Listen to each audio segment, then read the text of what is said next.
di nakulong-kulong na kami nila, nila Kiko. Inaresto, kinulong. Ako, inaresto, kinulong. Si Bossing, inaresto, kinulong. Nagkakaisa tayo para sa tama! Yes. Nagkakaisa tayo laban sa korupsyon! Sa inyong lahat, mga kaibigan, mga kapatid, mga kasama, magandang hapon sa ating lahat. Ako'y nagpapasalamat sa ating mga kapartners dahil sa ginagagawin natin ngayong Memorandum of Agreement signing. Napaka-importante ito dahil sa UPI, para lang sa kalaman ng lahat, ay isang movement, isang organisasyon ng mga Pilipino na tulad natin lahat, diba? Na nagmamahal sa ating bayan. Marami sa amin, mga retired police and military.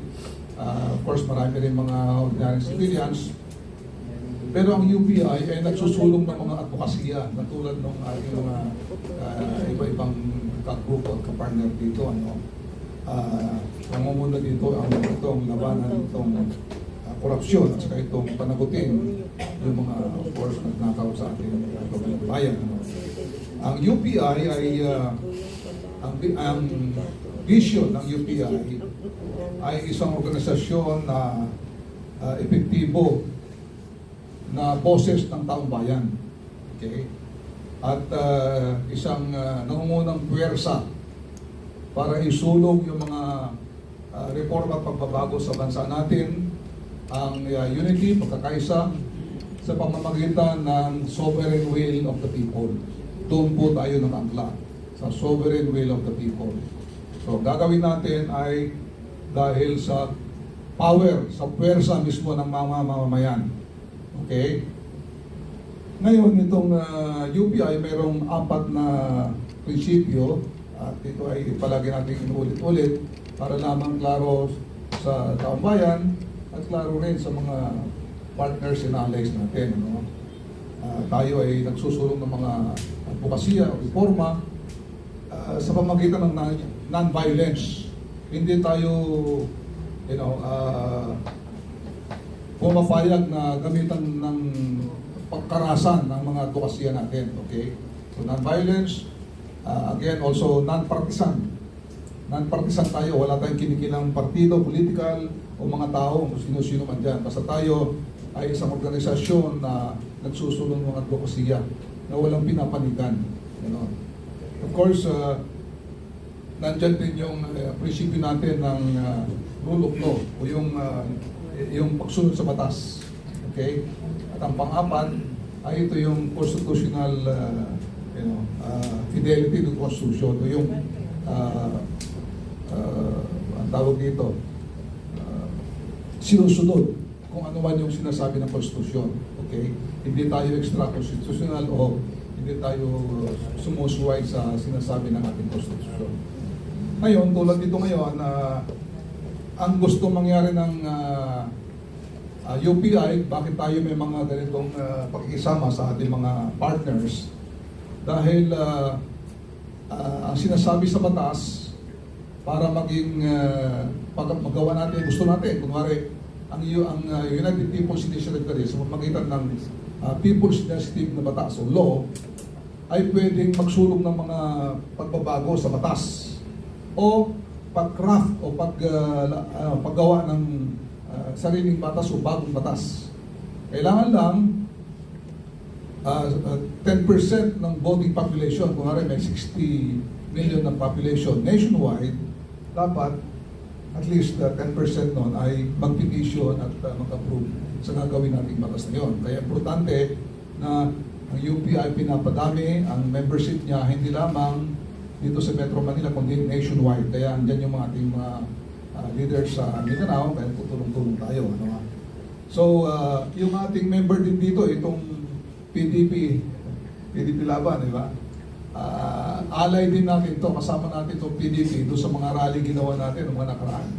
Umpisa pa last year, noong September 21.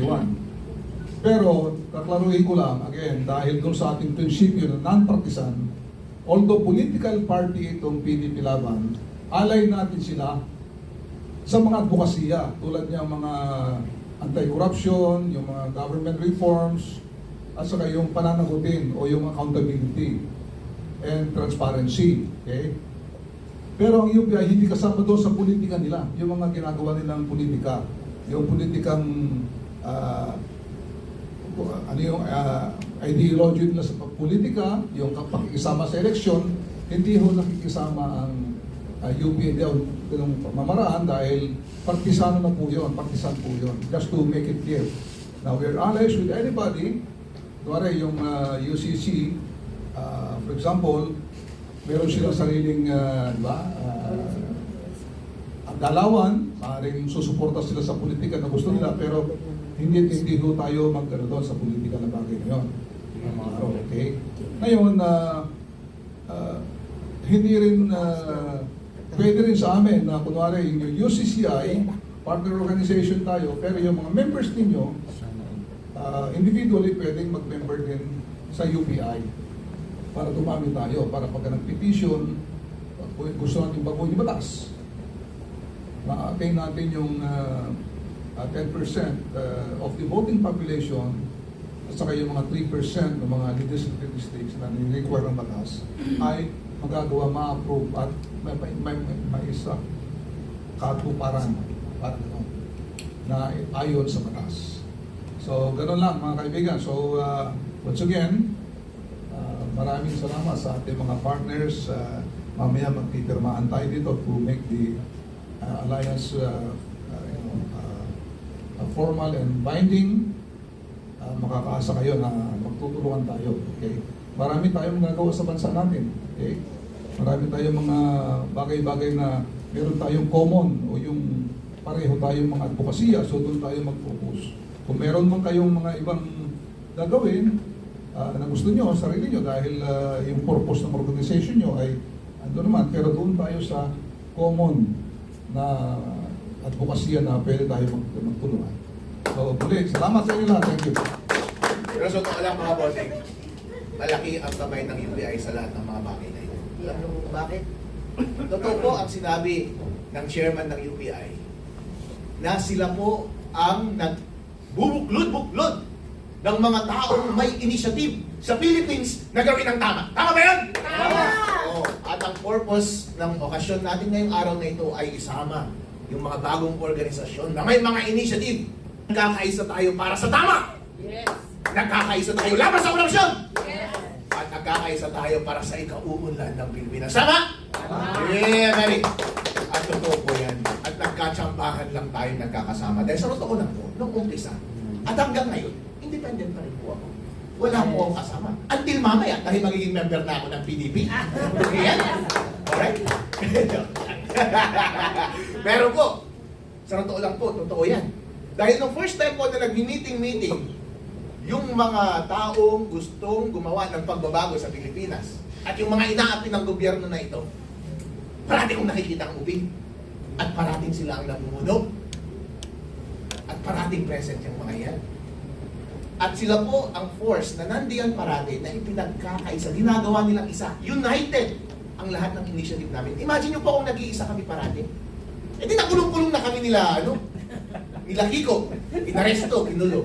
Ako, inaresto, kinulong. Si Bossing, inaresto, kinulong. Pero dahil nagsasama-sama kami ngayon, hindi ka pa kami humihimas ng rehas. Alright? Baka mas mauuna pa si Romualdez! Yes. At saka si Sandy ko. Wala siyang kasama. At malay nyo, pati si BBM. Yes. Totoo po yan.